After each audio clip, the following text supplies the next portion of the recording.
Yes नमस्कार साथियों, आज हम आपके लिए एक बढ़िया सी टेस्ट सीरीज लेकर के आए हैं। उस टेस्ट सीरीज के अंतर्गत आप लोगों को आज बताया जाएगा कि किस तरीके से आपके जो फायरमैन की जो भर्ती है उसका एग्जाम जब होगा तो उस एग्जाम में आपसे किस टाइप के क्वेश्चन पूछे जाएंगे, उनके बारे में आपसे आज हम लोग चर्चा करेंगे। तो सभी साथियों से निवेदन है, अभी सभी लोग जल्दी से आप लोग आ जाइएगा लाइव क्लासों में। 1-2 मिनट का समय जरूर लूंगा मैं आपका।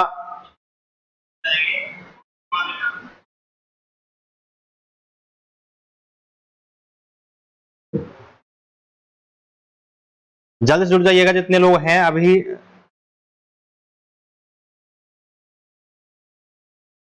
चलिए आज हमारे पास में जो टेस्ट सीरीज है उसकी आज हम बात करेंगे। बहुत सारे क्वेश्चन आज हमारे पास में हैं और उन क्वेश्चनों को हम लोग बारी बारी से एक एक का अध्ययन करेंगे।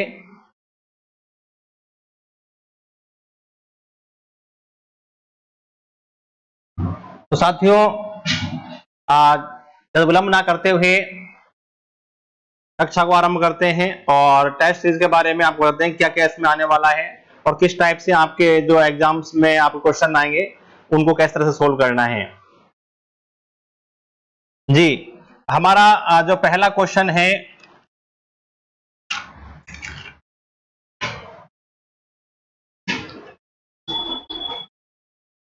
कि कपड़े का कचरा कौन सी आग में आता है। कपड़े का कचरा कौन सी आग में आता है। तो जल्दी से आप दीपक सिंह जी नमस्ते। बिल्कुल बिल्कुल,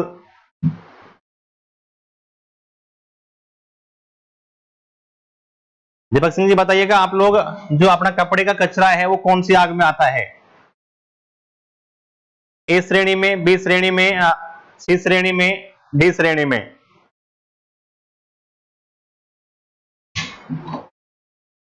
सबसे पहले हम लोग यदि बात करें तो हमारी जो आपकी आग है वो आग हमारी 5 प्रकार की होती है।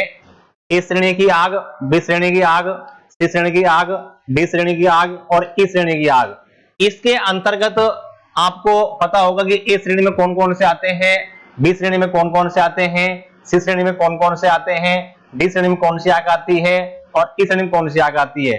इसके बारे में एक बार विस्तार से समझ लीजिएगा, उसके बाद आप उसका जवाब दे सकते हो। दीपक सिंह जी बिल्कुल सी। अभी पता लग जाएगा कौन सा सही है कौन सा गलत है। अभी सी नहीं है इसका आंसर, अभी बता देंगे आप लोगों को सी इसमें कौन सा आएगा। पहले समझिएगा आप लोग इस चीज को कि जो हमारी ए श्रेणी की आग है,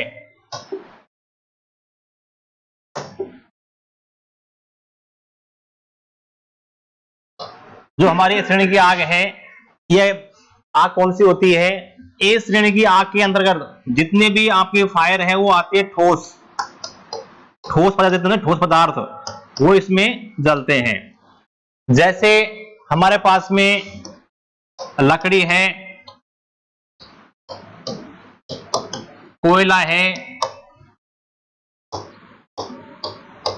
कपड़ा है, कचरा है, ये इसके अंतर्गत आते हैं। इसके साथ में जो हमारा बी श्रेणी का जो आग है,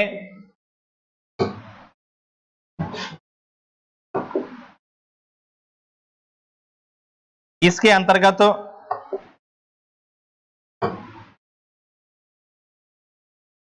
जितने भी हमारे ज्वलनशील पदार्थ हैं, जलने वाले पदार्थ ज्वलनशील,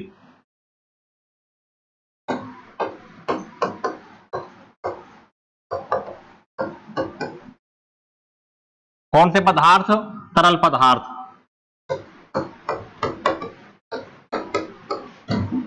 वो इसमें आएंगे। जैसे आपने देखा होगा, पता भी आप लोगों को, पेट्रोल है, डीजल है, तारकोल है, वार्निश है,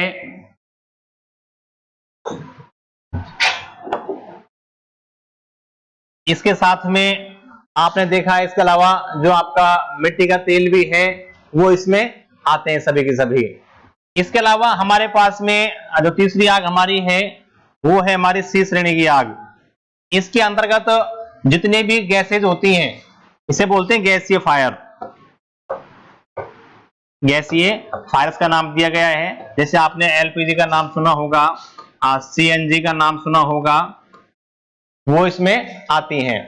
इसके अलावा जो हमारा डी श्रेणी का जो फायर है इसके अंतर्गत आपकी जिन पर पानी नहीं डाल सकते, जिस आग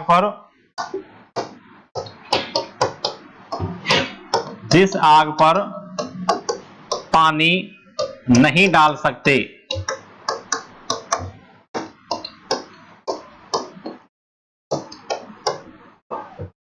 वो आग इसके अंतर्गत आपकी आएगी।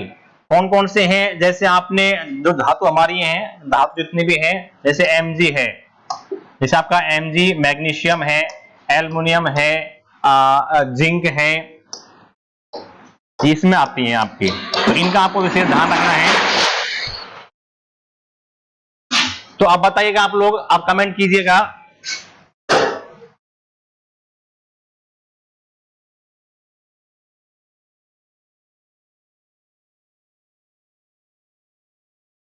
तेज सिंह जी, एलएलबी की क्लासेस तो भाई साहब बिल्कुल नहीं चलेंगी, या हम लोग अभी फायरमैन की तैयारी करवा रहे हैं, तो आप लोग फायरमैन की यदि आपने फॉर्म सबमिट किया है तो तैयारी आप लोग कर सकते हो। एलएलबी क्लासेस अभी चालू नहीं करेंगे हम, और जैसे भी कोई क्लासेस चालू होंगी हमारी ऑनलाइन, हम आपको अवगत करा देंगे। तो बताइएगा दीपक सिंह जी, इसमें आप कौन सा आंसर सही है हमारा, पहला ए, बी, सी या फिर डी? तो हमारा इसका आंसर रहेगा, राइट जो आंसर हमारा रहेगा वो आंसर आएगा हमारा पहला वाला, यानी कि आपकी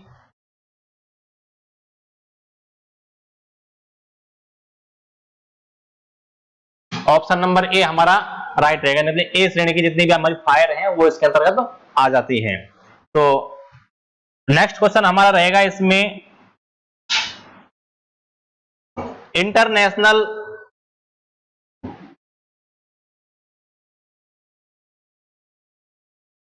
इंटरनेशनल फायर फाइटर डे कब मनाया जाता है?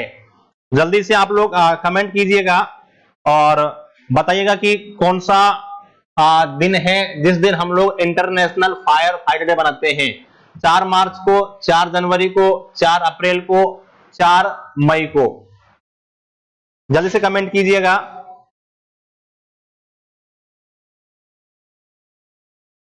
हमारे ऑप्शंस हैं, पहला ऑप्शन हमारा 4 मार्च है, दूसरा हमारा 4 जनवरी, तीसरा हमारा 4 अप्रैल और चौथा हमारा 4 मई।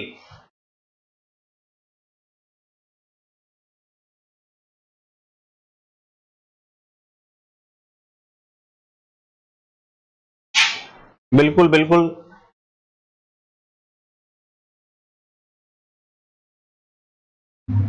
हमारा इसका आंसर आएगा 4 मई। 4 मई को इंटरनेशनल फायर फाइटर डे हम लोग मनाते हैं। ध्यान रखिएगा, यह क्वेश्चन इंपॉर्टेंट क्वेश्चन है, इसको आप लोग दिमाग में नोट कर लीजिएगा। ये हमारा क्वेश्चन इंपॉर्टेंट है, 10 तक क्वेश्चन और पूछ चुका है। यानी कि इंटरनेशनल फायर फाइटर डे कब मनाते हैं? हमारा उत्तर होगा हमारा 4 मई। कौन सा? 4 मई होगा। साथ में हमारा नेक्स्ट क्वेश्चन आता है,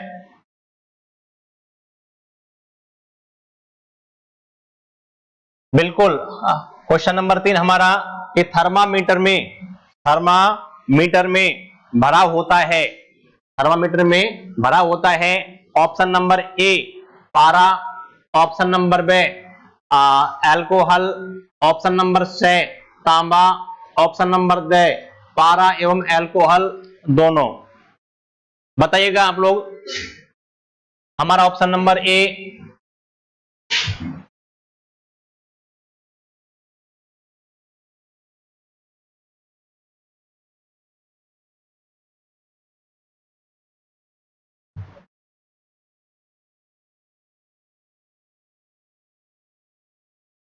थर्मामीटर में भरा होता है।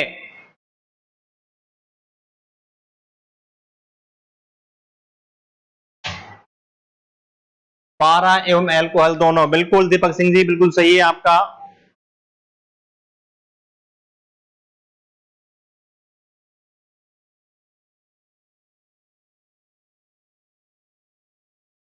बिल्कुल द होगा।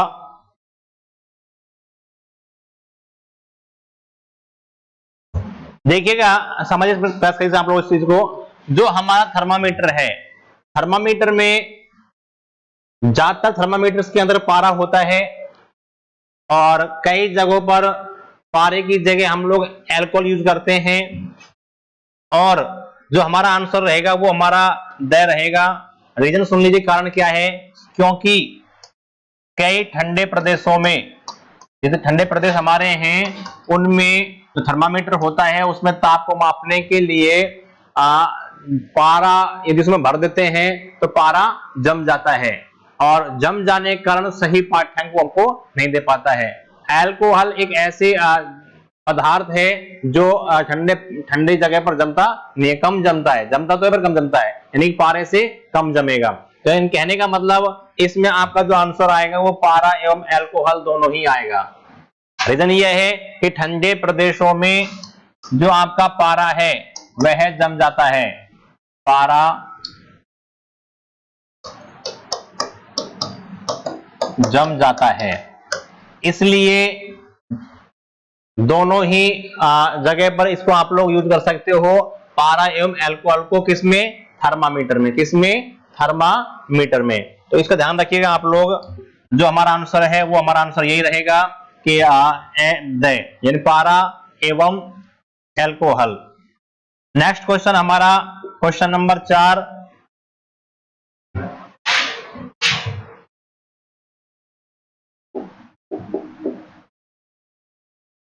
क्वेश्चन नंबर 4 हमारा कि धातुओं के मिलने से बढ़ने वाले ताप को, धातुओं के मिलने से बढ़ने वाले तापमान को मापने का यंत्र होता है। बात वही है, तापमान मापना है आप लोगों को, तो आप लोग थर्मामीटर यूज कर सकते हो। इसके अलावा आप लोग आपका जो और भी कई मीटर हैं उन आप यूज कर सकते हो। इसमें बताइए कौन सा आएगा। जी बिल्कुल, इसमें आंसर क्या आएगा हमारा? कैलोरीमीटर, ताप, स्पीडोमीटर या फिर पायरोमीटर।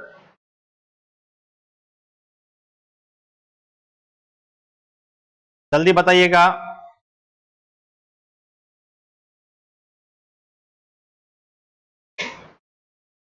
दीपक सिंह जी, यदि मेरी आवाज पहुंच रही है तो आप लोग बता सकते हो इस चीज को।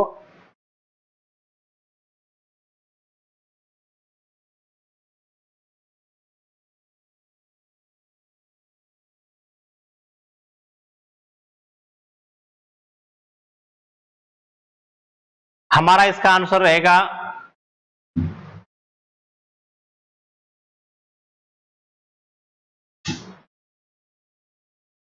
पायरोमीटर। कारण क्या है इसका, सुन लीजिएगा। इसका सिंपल सा कारण है, यदि,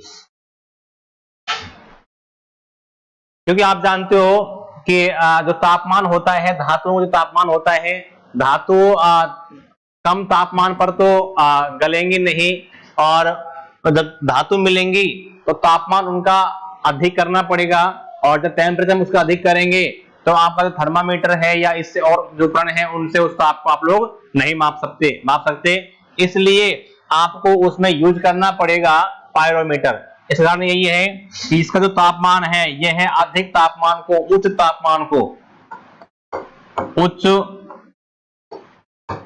तापमान को माप सकता है। क्योंकि जब धातुओं का जो सम्मेलन हम लोग करवाएंगे, धातुओं को मिलाएंगे, तो धातुओं को मिलाने के लिए हमें सबसे अधिक तापमान उनको देना पड़ेगा। जब हम लोग उसको तापमान अधिक देंगे तो हमारा थर्मामीटर से पार नहीं पड़ेगी, इसलिए हमें यूज करना पड़ेगा कौन सा? पायरोमीटर हमको यूज करना पड़ेगा। नेक्स्ट हमारा जो क्वेश्चन है, क्वेश्चन नंबर 5। सबसे सिंपल क्वेश्चन, पानी में हाइड्रोजन के अणु होते हैं, पानी में हाइड्रोजन के अणु होते हैं। क्वेश्चन सुन लीजिएगा कि पानी में हाइड्रोजन के अणु होते हैं। सबसे पहले आप लोग जो पानी है हमारा जल है, जल का जो रासायनिक सूत्र है, जो सूत्र है वो है क्या होता है वो समझ लीजिएगा। जल का रासायनिक सूत्र हमारा होता है H2O। इसमें बिल्कुल बिल्कुल दीपक सिंह जी आप लोग अभी लाइव बने हुए हो, वेरी गुड।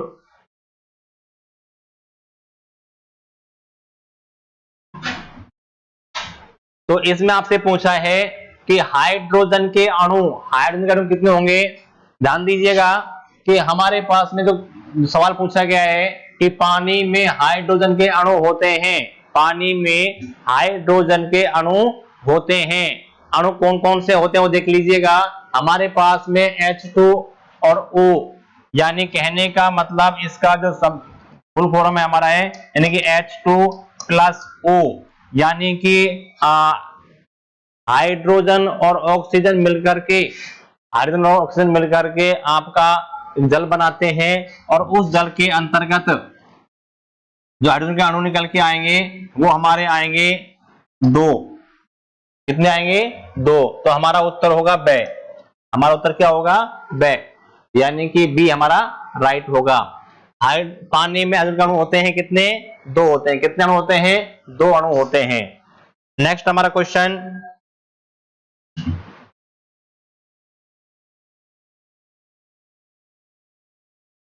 फफूंदी से बचाने के लिए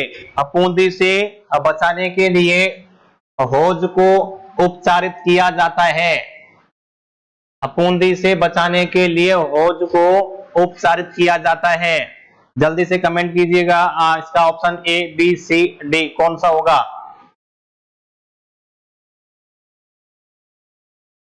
कौन सा आंसर आएगा वो चेक कीजिए जल्दी से।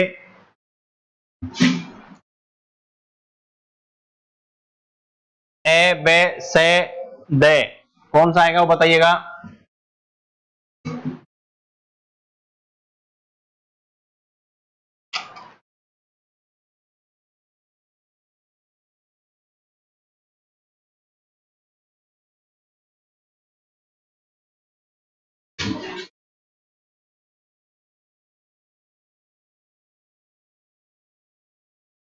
इसका आंसर होगा हमारा zinc chloride, ZnCl, zinc chloride, zinc और क्लोराइड। यानी कि फफूंदी से आपको बचाना है, किस बचाना है? फफूंदी से बचाना है। तो उसके लिए आपको जो हौज होता है हमारा, उस हौज को आप लोग उपचारित करने के लिए जो चीज लेंगे हम लोग, वो लेंगे हम जिंक क्लोराइड, यानी कि ZnCl2, जिंक क्लोराइड, इसमें हम लोग इसका यूज कर सकते हैं। नेक्स्ट हमारा क्वेश्चन, क्वेश्चन नंबर 7। सक्शन होज की लंबाई है, सक्शन होज की लंबाई है, सक्शन होज की लंबाई कितनी होती है वो बताइएगा। सक्शन होज होता क्या है? तो पहले सुन लीजिएगा आप लोग कि सक्शन होज होता क्या है।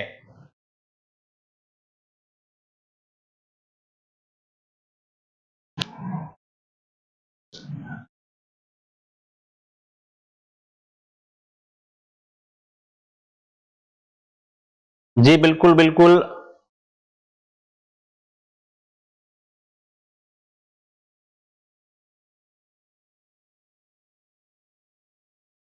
सेक्शन होज होता है क्या सुन लीजिएगा। जो आपका सेक्शन जो होज है वह है पानी के साधन को, मतलब पानी के साधन से, जो भी आपका पानी का साधन है या टैंक है या कोई मतलब आपका कोई पात्र है या फिर कोई बड़ी मशीन है, यानी कि कहने का मतलब पानी के साधन से पंपिंग मशीन तक, जहां तक पंपिंग हो रहा है, पंप जिसको दिया जा रहा है, पंपिंग मशीन तक जो हम लोग जिस पाइप का प्रयोग करते हैं उसे बोलते हैं सक्शन होज। यानी कि पानी के जो आपका पानी का साधन जो है आपका, यानी पानी के साधन से पंपिंग तक जहां तक आपका पंपिंग जब पंप लगा हुआ है वहां तक जिस पाइप का हम लोग प्रयोग करते हैं उसे सक्शन होज कहते हैं। सक्शन होज के अंतर्गत उसकी लंबाई जो होगी, यदि आप लगाइए अनुमान, कितना हो सकता है, 2.5 से 3 मीटर हो सकता है, 5 मीटर हो सकता है, 10 से 15 मीटर हो सकता है, या फिर इनमें से कोई नहीं हो सकता है। सक्शन होज हमारा जो होता है वो सुन लीजिए, ध्यान दीजिए इधर में, आप लोग एक बार समझने का प्रयास कीजिए कि सक्शन होज होता क्या है। मान लीजिए ये हमारा कोई पानी का टैंक है और इस पानी के टैंक के अंतर्गत पानी भरा हुआ है और पानी का यहां से निकास द्वार है और निकास द्वार से जितनी भी लंबाई का यहां हमारा कोई पंप बना हुआ है, इस पंप में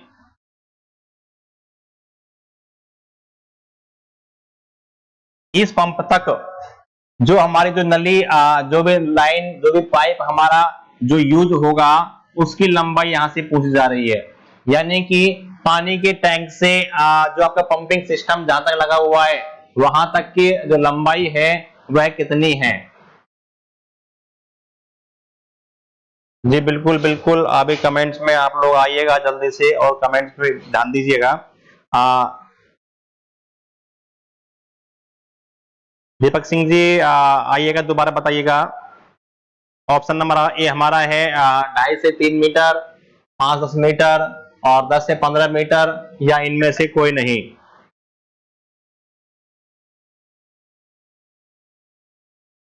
बिल्कुल बिल्कुल बताइएगा आप लोग।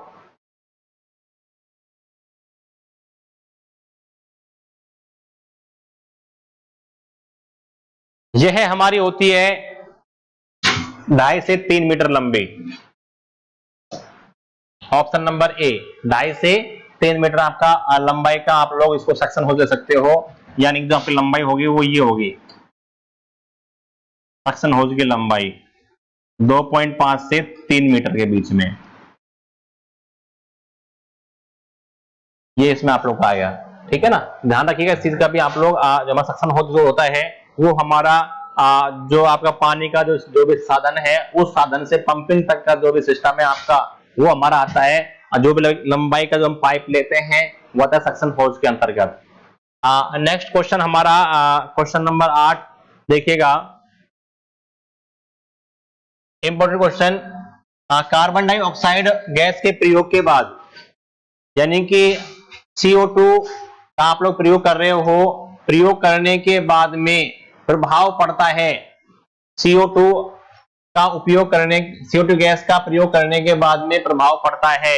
ऑप्शन नंबर ए गंदगी, ऑप्शन नंबर बी वातावरण में दुर्गंध, ऑप्शन नंबर सी धब्बे के निशान, ऑप्शन नंबर डी इनमें से कोई नहीं। जी जल्दी बताइएगा आप लोग, कमेंट कीजिएगा।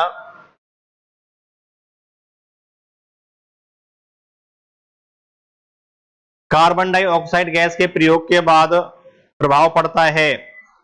ऑप्शन नंबर ए गंदगी, ऑप्शन नंबर बी वातावरण दुर्गंध, ऑप्शन नंबर सी धब्बे के निशान, ऑप्शन नंबर डी इनमें से कोई नहीं।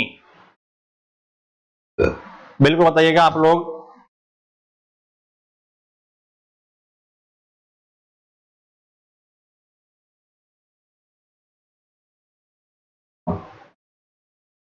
बिल्कुल दोस्तों, यदि हम लोग CO2 का प्रयोग कर रहे हैं, कार्बन डाइऑक्साइड का प्रयोग कर रहे हैं, तो गैस के प्रयोग के बाद में इनमें से कोई भी प्रभाव नहीं पड़ता है। न तो गंदगी होती है, न ही वातावरण में दुर्गंध पैदा होती है, और न ही कोई धब्बे के निशान बनते हैं।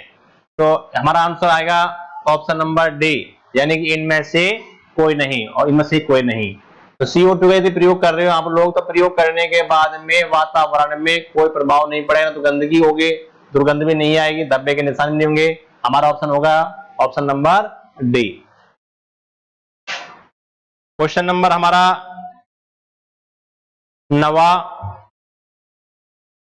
वाटर हैमर होता है, वाटर हैमर होता है, वाटर हैमर होता है सक्शन होज, डिलीवरी होज, होजरिल होज, या इनमें से कोई नहीं।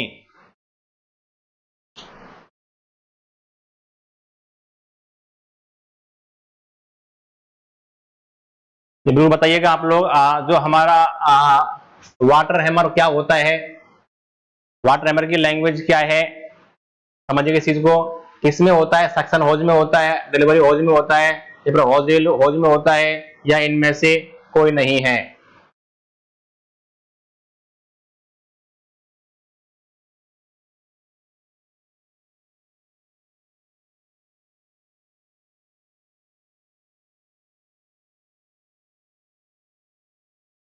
Very good Dinesh Kumar ji, delivery house में होता है, बिल्कुल सही बात है। बिल्कुल बिल्कुल हमारा आंसर और बताइएगा।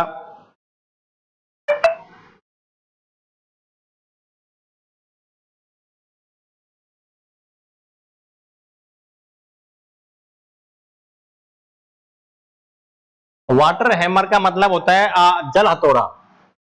इसका मतलब होता है आपका जल हथौड़ा,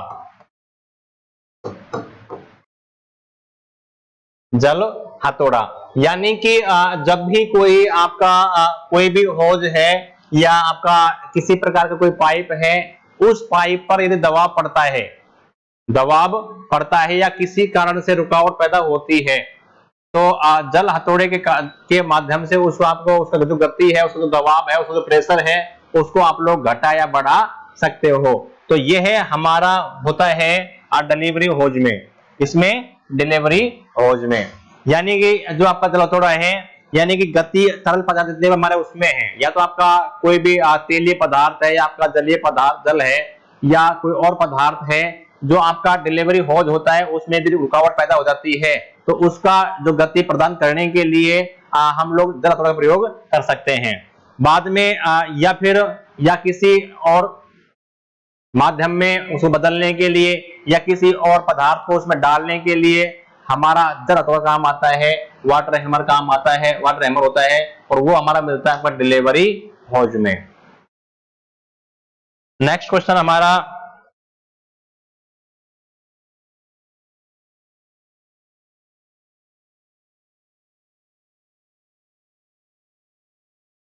एक बार सुन लीजिएगा, आप क्वेश्चन नंबर 9 को सुन लीजिए दोबारा से वापस से।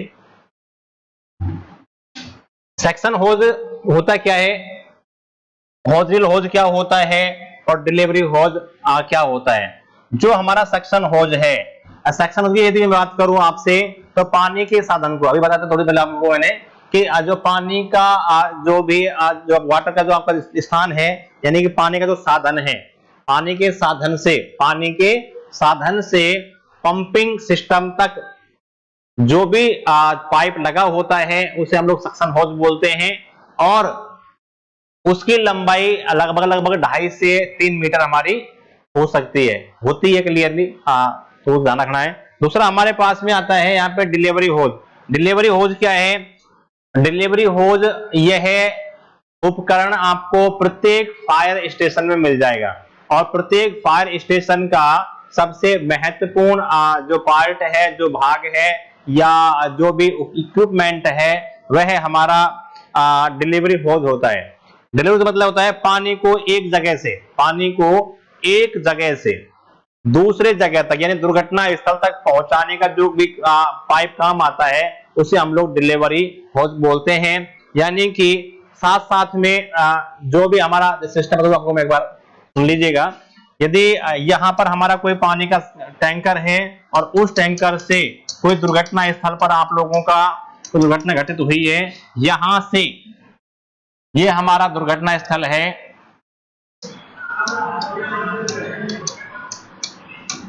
स्थल तक ले जाने के लिए जिस भी हम लोग पाइप का यूज करते हैं, उस पाइप को आप लोग डिलीवरी होज कहते हैं। इसका आप लोगों को ध्यान रखना है कि डिलीवरी होज क्या है। और इसके बाद में अपना होजरिल होज हमारा है। होजरिल होज क्या होता है, ये हमारा, यह भी एक प्रकार का पाइप होता है, नली होती है एक प्रकार की ये भी, और ये थोड़ी थोड़ी छोटी होती है हल्का सा, यानी कि एक नली रील या धातु से बोल सकते हो आप लोग, ये प्लास्टिक की बनी होती है, और यह बेलनाकार होती है, बेलनाकार होती है। इसके नली में जो आपका भंडारण जो होता है, जिस भी वस्तु का आप भंडारण कर सकते हो, उसका यूज इसमें आप लोग कर सकते हो। नेक्स्ट हमारा जो 10वां क्वेश्चन है, वो हमारा आएगा क्वेश्चन नंबर 10।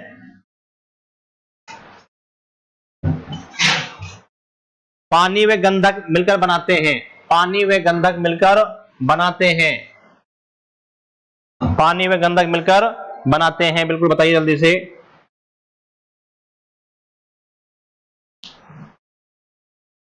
गंधक का दूसरा नाम आपको पता होगा, वो है सल्फर आपका, जिसका प्रतीक एस होता है, इसका प्रतीक क्या होता है, एस। और हमारे पास में क्या है, पानी, पानी का जो रासायनिक सूत्र, तो समीकरण जो सूत्र हमारा है वो है H2O, यानी कि H2O प्लस S मिलकर के क्या बनाते हैं, H2O प्लस S मिलकर के बनाते हैं। Option number A benzene, option number B acid, option number C भारी जल, ऑप्शन नंबर डी ऑक्सीजन। इसका आंसर हमारा रहेगा, बताइएगा आप लोग, एसिड। बिल्कुल बिल्कुल दिनेश कुमार जी, बिल्कुल एसिड बनता है।